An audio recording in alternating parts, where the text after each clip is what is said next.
तो स्टार्ट करते हैं क्लास 10 चैप्टर नंबर 8 मैथ्स। ठीक है, तो इससे पहले क्लास 10 चैप्टर 8 क्लास 10 का हर एक सब्जेक्ट, हर एक टॉपिक के ऊपर आपको यूट्यूब पे वीडियोस अवेलेबल मिल जाएंगे। पर हम कर रहे हैं 2026-27 और आपको पता होगा कि सेवा हो या सीबीएसई बुक चेंज किया गया है।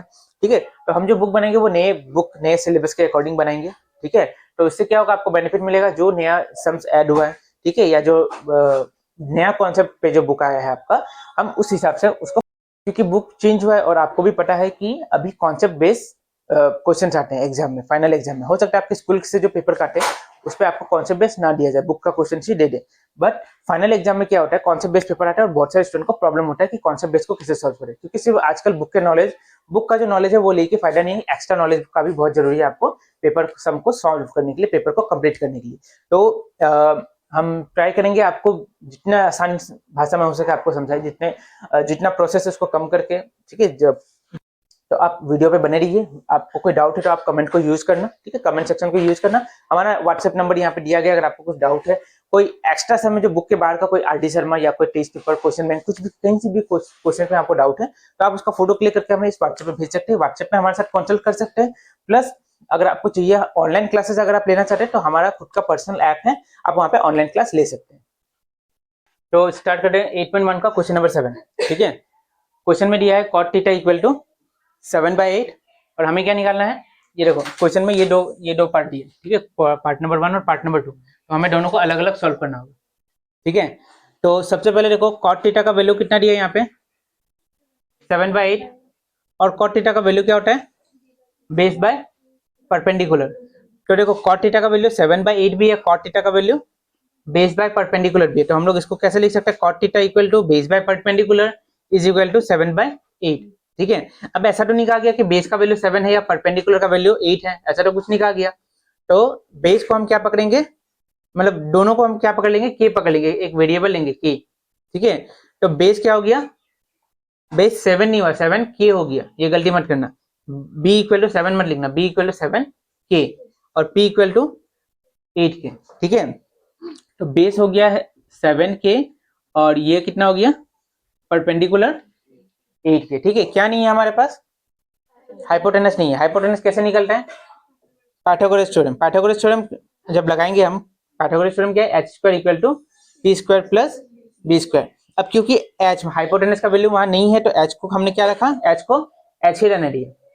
ठीक है, परपेंडिकुलर 7 था तो 7 के स्क्वायर, बेस का वैल्यू भी था, अब 7 का स्क्वायर हो गया 49, 8 का स्क्वायर हो गया 64, दोनों को प्लस करके कितना मिला 113। अब ये h का हाइपोटेनस का वैल्यू नहीं मिला 113, किसका वैल्यू मिला हाइपोटेनस स्क्वायर का।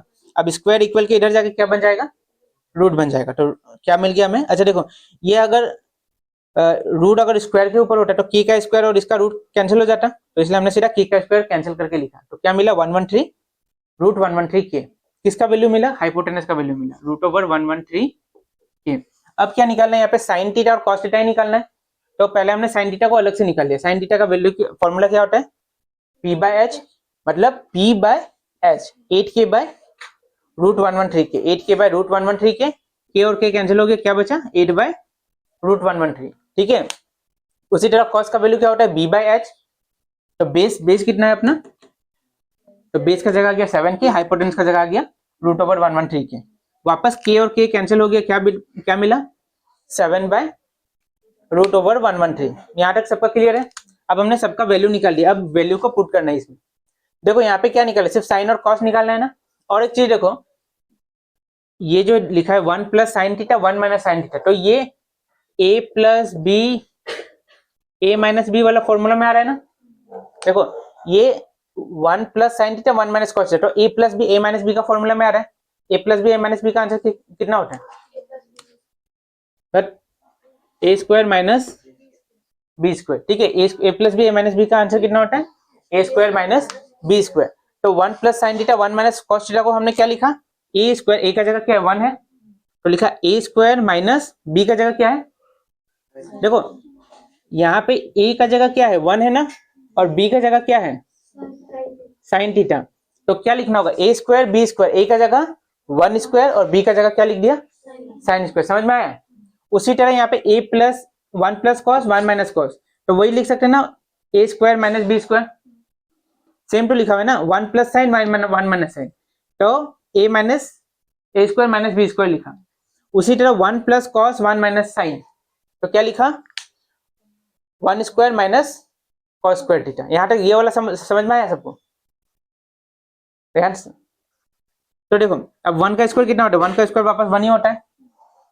साइन स्क्वायर थीटा, साइन का वैल्यू कितना मिला था यहाँ पे 8/√113, तो साइन का जगह क्या आ गया 8/√113।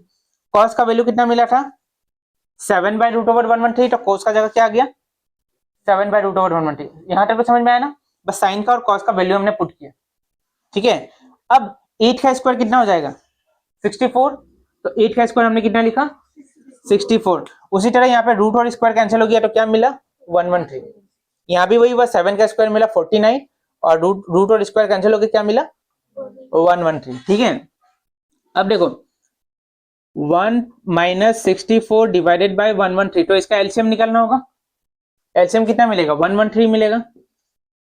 यहाँ पे 1 है और यहाँ पे 113 है, तो एलसीएम दोनों का कितना होगा 113 होगा सीधा।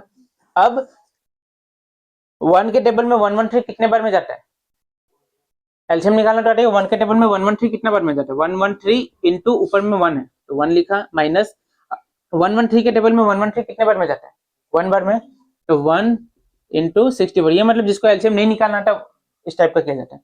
तो 113 इंटू 1 कितना हो गया 113 माइनस 64 डिवाइडेड बाय 113, समझ में आ रहा है। तो वही चीज को हमने लिखा 113 माइनस 64 डिवाइडेड बाय 113, सेम इसको भी हमने वैसे ही किया, एलसीएम निकाल के सॉल्व किया। अब 113 माइनस 64 कितना हो गया 49, 113 माइनस 49 कितना हो गया 64। अब 4 नंबर एक साथ डिवाइड हो रहे हैं ना यहाँ पे, तो क्या होगा 113